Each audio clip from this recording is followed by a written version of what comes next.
Welcome back to Untold Revenge Files.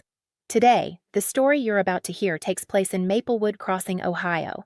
My name is Alexis Dunst. I'm 39 years old, and for 15 years, I was the invisible engine behind a man who made sure the world only ever saw him.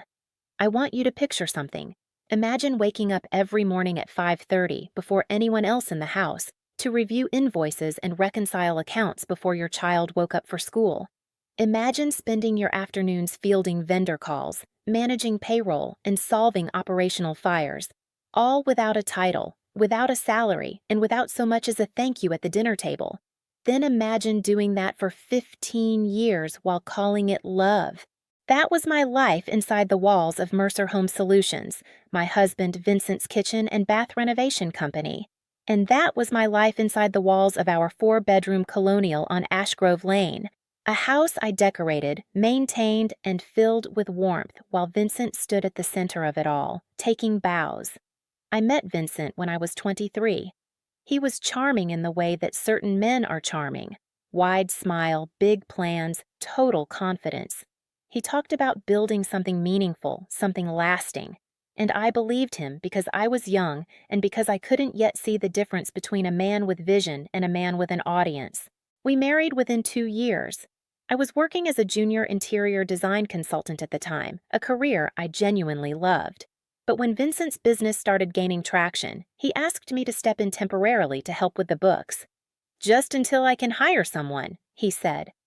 I was 26. Our son Tyler had just turned 1.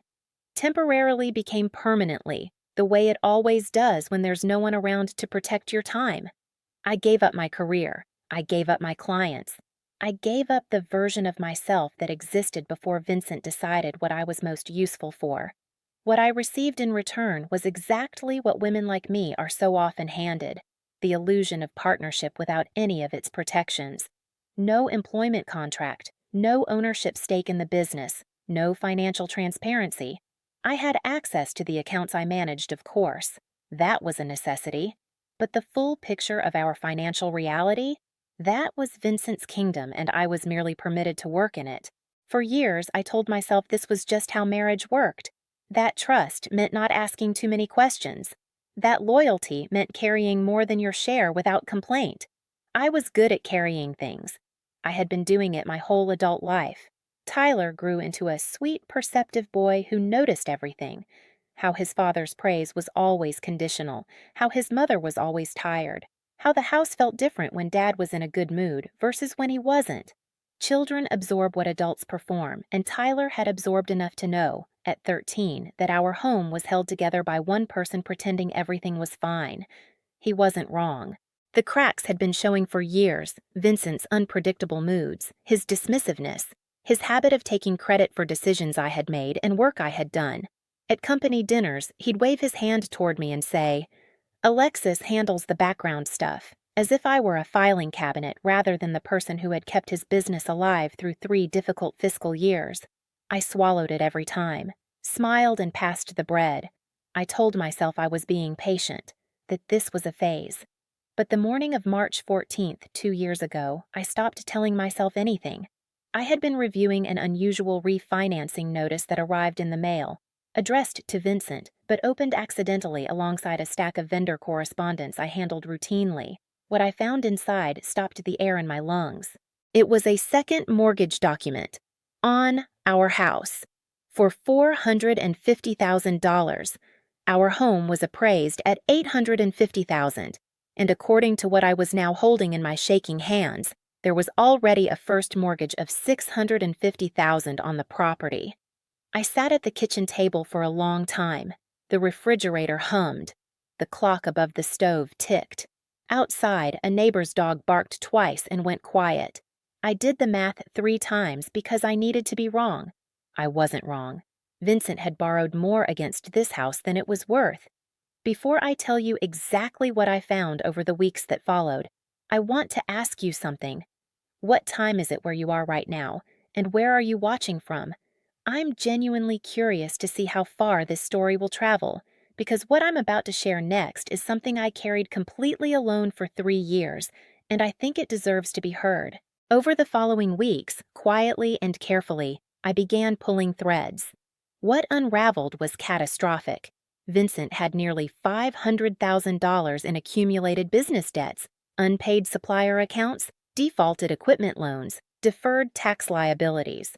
He had lost over $200,000 in a series of cryptocurrency investments he had never mentioned.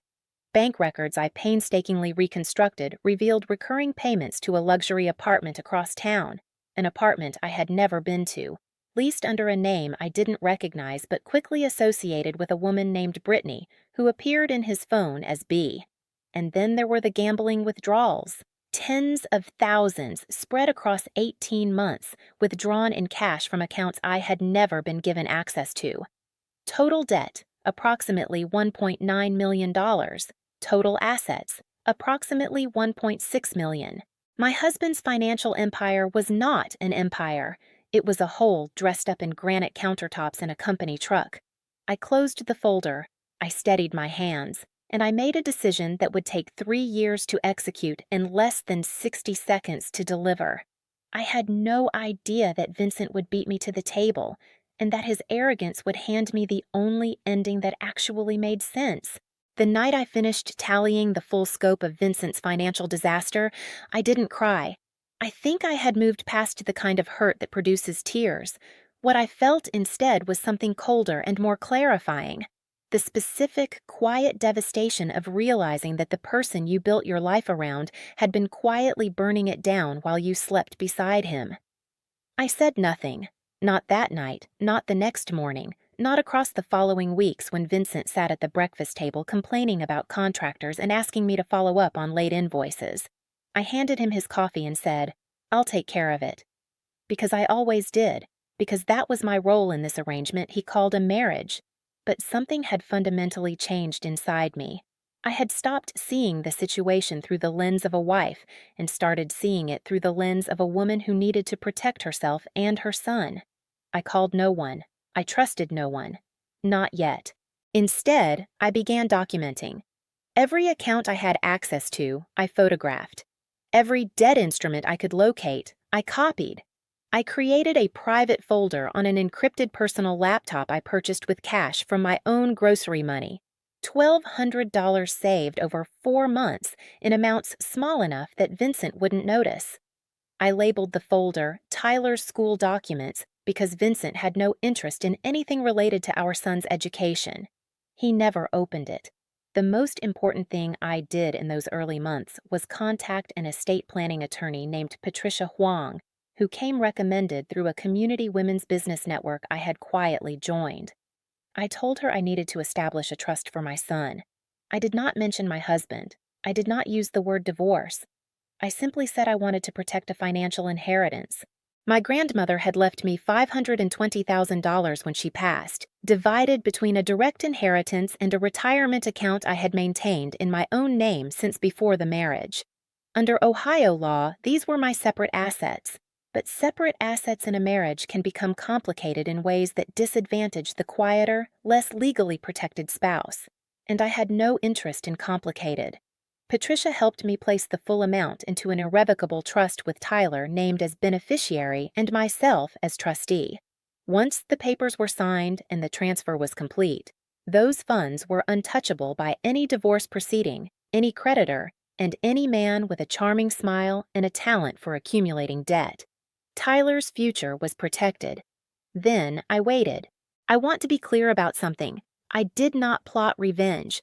What I did was prepare for survival. There is a difference. Revenge is about causing pain. What I was doing was about preventing it, specifically preventing it from landing on me and my son the way Vincent's financial disaster inevitably would when it finally collapsed. 8 months into my quiet preparation, I reached out to my college friend Donna Reyes, who had since become a family law paralegal in a firm 2 counties over. I hadn't spoken to her in nearly 4 years. She answered on the second ring. "Alexis," she said, "I've been thinking about you." We met for coffee in a town neither of us lived in. I brought a slim folder of documents. I laid them on the table between us. Donna looked through them for a long time without speaking. "How long have you known?" she finally asked. "About 8 months. "And you've said nothing to him?" "No." She looked at me carefully. What do you want? That was the question, wasn't it? I had been turning it over for 8 months. What did I want? I wanted Tyler to be okay. I wanted my savings protected. I wanted to walk out of a marriage without becoming collateral damage in a financial catastrophe I had never created and never been told about. I want to be free, I said, without losing everything I actually own. Donna was quiet for a moment. Then she said something I have never forgotten. Alexis, do you understand what you have here? You're not just protected. You have documentation of every liability attached to those assets. If he ever tries to use the divorce to dump this on you, he's the one who goes under. I understood. I had understood for months. Then let him ask for everything, I said. Donna put down her coffee. He might. I know. 6 months later, Vincent did exactly that. He served me with divorce papers on a Tuesday morning in February, slid across the kitchen counter while Tyler was at school, as casually as if he were handing me a grocery list. His lawyer had drafted an agreement that awarded him the house, the business, both vehicles, and all joint accounts. The document was 42 pages long and had clearly been prepared over the course of many months. He had been planning this while I had been reconciling his accounts, while I had been answering his phones, while I had been raising our son. You can keep Tyler, he said, and the ease with which he said it, as if our child were a piece of furniture he'd decided didn't match the new apartment, was the moment something inside me became completely, irreversibly still. I looked at him for a long moment. I'll review it with my attorney, I said. He nodded, looking satisfied. He left for work 20 minutes later. I sat at the kitchen table and let myself feel, just for a few minutes, the full weight of what he had just done. Then I called Donna. Then I went upstairs, looked at the folder on my laptop, and added Vincent's divorce petition to it. The next morning, I woke up with a strange sense of lightness beneath the grief, like something that had been coiled tight inside my chest for 15 years had finally, quietly, let go. For the first time in longer than I could remember, I wasn't managing someone else's disaster. I was standing inside my own clarity. I was done disappearing. It was time to let Vincent have exactly what he had asked for. Months passed, and then more months. While Vincent moved forward with the divorce proceedings with the confident energy of a man who believed he had already won, I was doing something he had never once seen me do. I was building. Donna connected me with a divorce attorney named Marcus Webb, a quietly methodical man who specialized in asset and liability cases, and who, upon reviewing my documentation folder for the first time, set down his reading glasses and said, "Mrs. Dunst, your husband has no idea what he's asking for." "I know," I said. "Then let's give it to him." The strategy was precise. Vincent's settlement proposal awarded him all marital assets. The house, with its 2 overlapping mortgages totaling $1.1 million against an $850,000 valuation. The business with its $480,000 in outstanding debts. Both vehicles with their financing balances and all joint accounts. The proposal was written as a pure asset division, which meant it was also, invisibly, a complete liability assumption. Marcus drafted our counter response as an acceptance, with one addition. A full liability schedule was attached as Exhibit A. Every debt, every account, every deferred obligation I had documented over 3 years was listed clearly, legally, and completely. Vincent's attorney recommended a forensic financial audit before signing. This was, professionally speaking, the correct advice. Vincent refused. I was told this through Marcus, who delivered the news with the measured calm of a man who had learned not to editorialize. But I could see it in the careful stillness of his expression. He knew, as I knew, that Vincent's refusal was the most expensive decision he would ever make.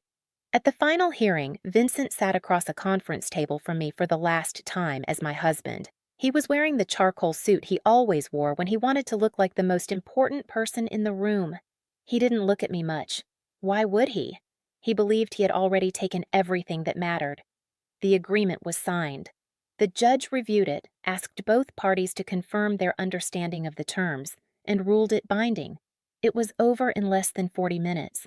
What Vincent's attorney discovered in the parking lot immediately afterward, once she had finally opened Exhibit A and read it in full, was that her client had just legally assumed $1.9 million in total debt against $1.6 million in assets. He had signed a document that made him solely, completely, and irrevocably responsible for every hidden liability I had spent 3 years cataloging. I wasn't in the parking lot when she told him, but Donna was. She told me later that the sound Vincent made was not quite a word. I want to stop here and ask you something. Have you ever watched someone take from you with both hands, completely certain they were winning, while you quietly held the door open? Because that is a very specific kind of patience. And I want to know, was there ever a moment in your own life when you realized that walking away was actually the most powerful thing you could do? The consequences arrived in the order you might expect, but faster than I had anticipated. The bank moved to foreclose on the Ashgrove Lane property within 60 days of the divorce finalization, once Vincent missed his first mortgage payment and the lender ran a current valuation. The business creditors, who had been in a holding pattern while they monitored the ownership situation, began filing claims in quick succession once it became clear there was no longer a functioning operation to wait out. Mercer Home Solutions closed its doors on a Wednesday in October. Vincent's bankruptcy filing came 4 months after that. And Brittany, the woman for whom he had been paying apartment rent while I managed his payroll, was gone within 2 weeks of the hearing. Donna heard this through a mutual contact and relayed it without commentary. She didn't need to add any. We both understood what it meant. Brittany had signed on for the man she thought Vincent was, not the one the financial documents revealed him to be. I heard from Tyler that his father was living with a friend from his old poker group. Tyler said this neutrally, in the way teenagers report information they have quietly processed and set aside. He was 14 by then, old enough to understand more than I had shielded him from, and mature enough not to make me feel guilty about any of it. "Are you okay, Mom?" he asked one evening from the doorway of my new apartment, a clean, bright 2-bedroom in the Fieldstone district, decorated with pieces I had chosen entirely for myself. "Yeah, baby," I said. "I really am." And for the first time in longer than I could count, it was completely true. I had enrolled in a professional certification program in interior design, returning finally to the path I had left behind at 26 for a man who called it background stuff. My instructor told me after my first portfolio review that I had a natural structural instinct that most students took 2 years to develop. I didn't tell her that I had spent 15 years learning how to make broken things look whole. I just thanked her and kept working. The woman I was building was quieter than the woman I had been before Vincent, less easily impressed, more deliberate about where she placed her trust and her time. She was also, for the first time, entirely her own. Knowing Vincent was filing for bankruptcy should have felt like victory. Instead, it felt like weather, something that had happened at a distance, on a day I hadn't been watching. I wasn't standing at a window waiting to see him fall. I had already turned around and walked toward something worth walking toward. I wondered sometimes in the evenings what peace had looked like before I knew I needed it. I was starting to understand. 14 months after the divorce was finalized, I had a functioning interior design practice, a waiting list of 6 clients, a son who was thriving in 9th grade and had begun expressing interest in architecture, and an apartment that, for the first time in my adult life, felt entirely like mine. I had also not spoken to Vincent in 11 months. The silence had been his initially. Anger, I assumed, or shame, or some combination of both processed in the particular way men like Vincent process things they cannot control, by withdrawing and waiting for someone to come find them. When no one did, the silence became mine. And mine was a different kind. Mine was chosen. I thought about him less than I expected to. Not because I had excised the 15 years. You cannot amputate a decade and a half of your own life and feel nothing, but because grief had done its work honestly and left me standing on the other side of it. I had cried privately for the marriage I had believed I was in, for the partner I had thought I was building something with, for the years I had spent shrinking myself to fit inside a space he had never actually made room for me. I grieved all of it, And then I got up and went back to my drafting table. The call came on a Thursday evening in early April. Tyler was at a friend's house. I was reviewing fabric samples under the lamp by the window when my phone lit up with a number I no longer had saved but still recognized. I looked at it for 3 full rings. Then I answered. Alexis. Vincent's voice was thinner than I remembered, stripped of its usual performance. Vincent. A pause. I need to talk to you. I already knew what this was. I had known it was coming, the way you know a season is changing before the temperature actually shifts. Something in the quality of the air, some subtle recalibration of the world around you. Okay, I said. Talk. What followed was the most uncomfortable 12 minutes of Vincent's life and the calmest 12 minutes of mine. He had lost the bankruptcy hearing in ways that left him with almost nothing liquid. The friend he'd been staying with had asked him to find other arrangements. His mother was elderly and couldn't take him in. He had, he explained, some medical bills from a recent procedure, stress-related, he said, without irony, and he was struggling to get back on his feet. He wanted money. He framed it as a loan. He framed it as something Tyler might appreciate in terms of his father's stability. He framed it 3 different ways in 12 minutes, each one slightly more pointed than the last. I let him finish. Vincent, I said, when the silence indicated he was done, I genuinely hope you get the help you need. I mean that. So I'm not able to give you money or to re-enter a financial relationship of any kind. A long pause. After everything I gave you gave me Tyler, I said quietly, and I'm grateful for that. The rest of what you gave me, I spent 3 years calculating. I think we both know how that math turned out. His voice shifted, tightened. You planned this. You set me up. I had expected this. I had even, in a measured way, prepared for it. But I didn't feel the need to defend myself, which was perhaps the clearest evidence of how much I had changed. I protected myself, I said. There's a difference.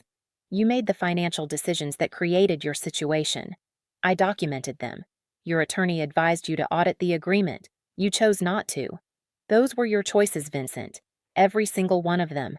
You're really going to leave me with nothing. And there it was.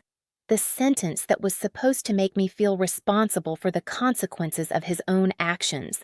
The sentence designed to activate 15 years of trained guilt. I felt it land. I felt the old reflex reach for it. And then I let it go.